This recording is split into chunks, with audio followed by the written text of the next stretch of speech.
It's a time of change. Massive change is all around us, and women seem to be at the forefront of all of it. This feminine shift has brought about important and historical moments. Women everywhere are using their influence and their platforms to ensure that change continues to happen. But these current trends of today are not new. They have a long history of crusade, unrealized progress, and underappreciated champions. I'm Allie Laprete. I've been an advocate for women's rights for over a decade. I'm a fierce activist for social equality and a champion for moms everywhere. In 2008, I founded Our Milk Money as a response to expensive childcare and the need to bring at least one parent home without losing a second income. Our reach grew to more than 1,800 communities and acquired more than 6,000 small businesses, becoming the largest directory of parent-owned companies in the world. Our live call-in radio show for entrepreneurial parents, This Little Parent Stayed Home, became the #1 show on iHeart America's Talk with a listenership of more than 6.4 million.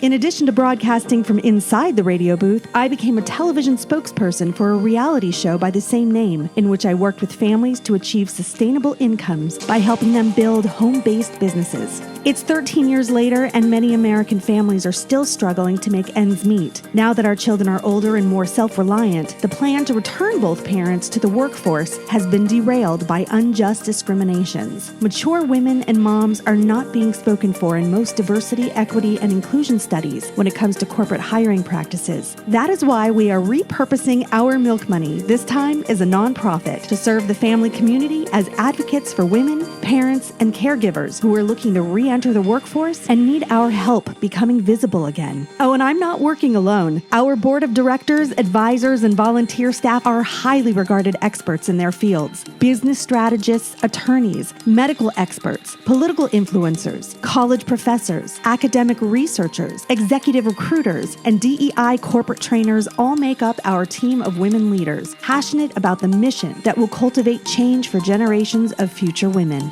Moms and older women candidates are more qualified than ever to re-enter the workforce as valuable business contributors. They're smart, savvy, experienced, many with multiple degrees, and as master multitaskers, they have acquired a skill set that cannot be taught in the workplace. Unfortunately, these types of candidates have become invisible to recruiters and hiring managers due to discriminatory practices built into digital applicant tracking systems. Studies show that bias in AI algorithms is possibly the biggest driver of inequality today, digitally overlooking these outstanding candidates and preventing them from gainful employment. They're battling gendered ageism, discrimination for having children, and for having resume gaps. In other words, they're being penalized for being parents and sacrificing their annual income for their families. A study in 2018, 2 full years before the pandemic, showed that less than 30% of moms were hired compared to women without children. Put more simply, only 1 in 5 women hired were moms. Stay-at-home moms in 2018 were only half as likely to get a response from their job applications as unemployed women without children, and only a third as likely as moms who never left the workforce. The pandemic has only exacerbated this. Working moms have been disproportionately affected by COVID-19 and often bear the heaviest burden of any economic crisis. But this is nothing new. Childcare is undervalued in the United States as compared to other countries. Expensive childcare often brings one parent home, losing that second income.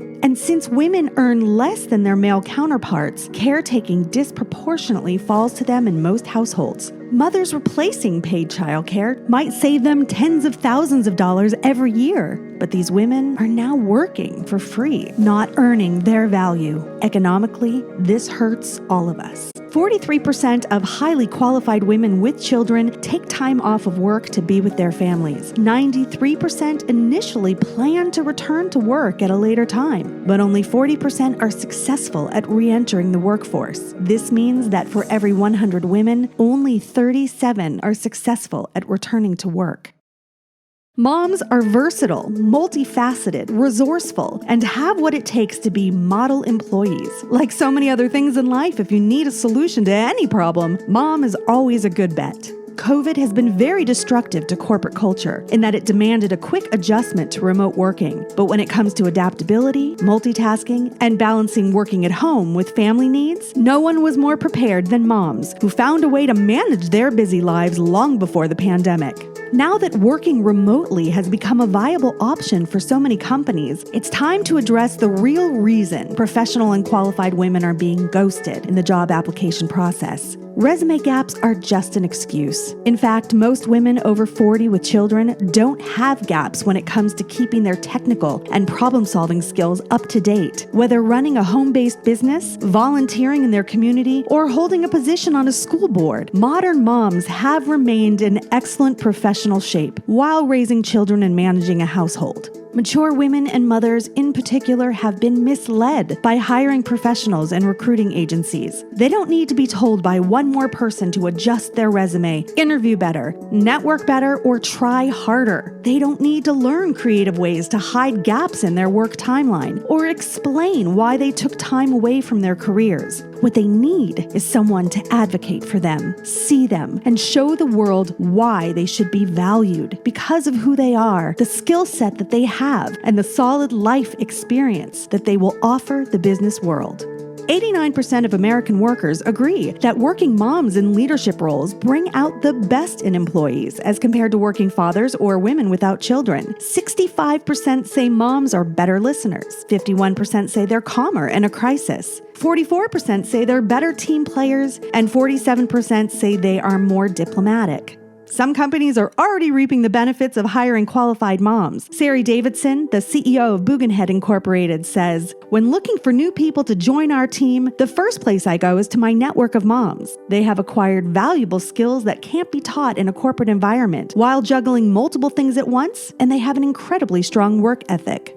There is no better time to get involved. Many organizations have identified ways to create more equity for women and maternity programs for working mothers. President Biden just proposed a $1.9 trillion economic recovery plan that includes government-assisted childcare. Companies like the Mom Project, iRelaunch, and Path Forward have created returnships for parents and caregivers, but there's still more work to be done. And we believe we can contribute to this collaborative infrastructure by building upon it. Through structured outreach and corporate training, we will advocate for qualified mom applicants facing long-term unemployment. Our ecosystem includes building awareness of discriminatory hiring practices, such as the ones built into applicant tracking systems, uplifting the assets of women, parents, and caregivers, expanding DEI programs to include mature, professional women who took time away from their careers to care for a loved one. Finally, we will identify and foster mutually beneficial partnerships with companies that will provide gainful employment for our qualified candidates. Businesses will also benefit. Currently, 67% of recruiters say that it's difficult to find skilled and high-quality candidates. Companies spend an average of $4,000 hiring just one new employee, yet the average job opening attracts 250 resumes, and only 2% of job applicants are ever called for an interview. Only 6% of them are women over 40 with a resume gap. Put plainly, these digital systems that were built to streamline hiring practices have only made things more difficult for both recruiters and applicants. We can no longer subscribe to any self-defeating notion because it threatens to challenge societal expectations that continually set us up to fail. We are poised and ready to create a new narrative, one where mothers are no longer invisible to employers and where they are adequately embraced as the savvy professionals that smart companies dream of hiring. Our Milk Money is building a better employment structure and a career center for those who can't find work without us. Our model will transform inefficient technology into massive value for the recruiting industry and the American economy by employing more women and sustaining more families.